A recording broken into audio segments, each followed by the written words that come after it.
à tous dans le journal de l'économie. C'est officiel, la place de Casablanca est rétrogradée dans le classement du Standard & Poor's Dow Jones, un classement qui mesure la performance des marchés boursiers de pays économiquement développés et émergents. Le Maroc ne figure plus dans la catégorie des marchés émergents faute de liquidité suffisante.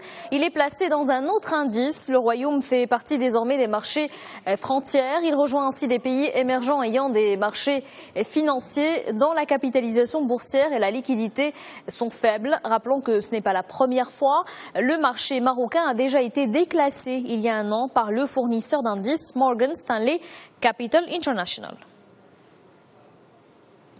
En visite au Maroc, le chef du gouvernement tunisien a lancé un appel aux opérateurs économiques, renforcer la coopération entre le Maroc et la Tunisie. Dans un entretien accordé au journal Le Matin du Maghreb et du Sahara, Mehdi Jouma a rappelé que les deux pays ont des défis communs, mais aussi des opportunités. Ils ont également une mutualisation d'efforts à faire pour aller vers d'autres marchés, a-t-il précisé. C'est une consécration continentale que vient de recevoir le Maroc. Le Royaume s'est vu décerner par la présidence de la Banque africaine de développement le prix d'excellence 2014. Il récompense des projets de développement en Afrique. Et bien sur un total de 12 projets sélectionnés, le projet de la centrale thermosolaire d'Ain Bni Mathar a décroché la médaille de bronze. Les deux premiers prix ont été attribués au Kenya et à la République démocratique du Congo. Dans l'actualité internationale, la zone euro est toujours en panne. Son PIB n'a progressé que de 0,2% au troisième trimestre, soit à peine plus qu'au précédent. Certains analystes parlent d'une modeste embellie. Dans le groupe des 28, la hausse s'élève à 0,3%. Et en somme, ce sont des chiffres moins bons que ceux espérés jusqu'à présent. Et à y voir de plus près, la France sort du lot et là, elle crée la surprise. Son PIB a augmenté de 0,3%.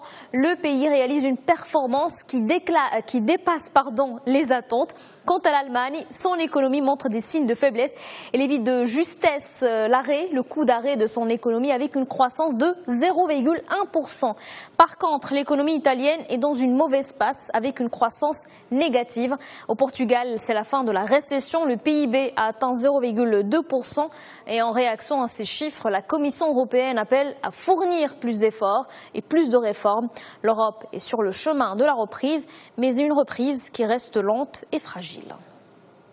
Ces chiffres confirment que l'Europe est sur le chemin de la reprise, une reprise qui reste fragile et lente. Pour la renforcer, nous avons besoin d'actions décisives sur 3 fronts, des politiques fiscales crédibles, d'ambitieuses réformes structurelles et enfin, il faut utiliser tous les moyens disponibles pour booster l'investissement en Europe. Il y a un pays européen où les chiffres de croissance ont suscité la joie. C'est la Grèce. 2 trimestres consécutifs de progression. Le PIB a cru de 0,4% sur un an. Le pays renoue enfin avec la croissance. Une bonne nouvelle, après 6 ans de récession profonde, c'est surtout un ouf de soulagement pour le gouvernement. Ces chiffres tombent à la veille d'une nouvelle période politique sensible. Cette performance de l'économie grecque s'explique en partie par une saison estivale touristique record. Le nombre de touristes a en effet progressé de 15% par rapport à 2013. Il atteint les 23 millions. Et on termine par cette prévision de l'AIE. La chute des prix de pétrole devrait se poursuivre encore. La pression baissière sur les prix va s'accentuer les 3 prochains mois. L'Agence internationale de l'énergie s'appuie dans sa prévision sur plusieurs indicateurs. La faiblesse de la demande et l'abondance de l'offre. L'AIE n'exclut pas des risques d'approvisionnement à plus long terme. La semaine dernière, le pétrole a atterri sous le seuil des $80.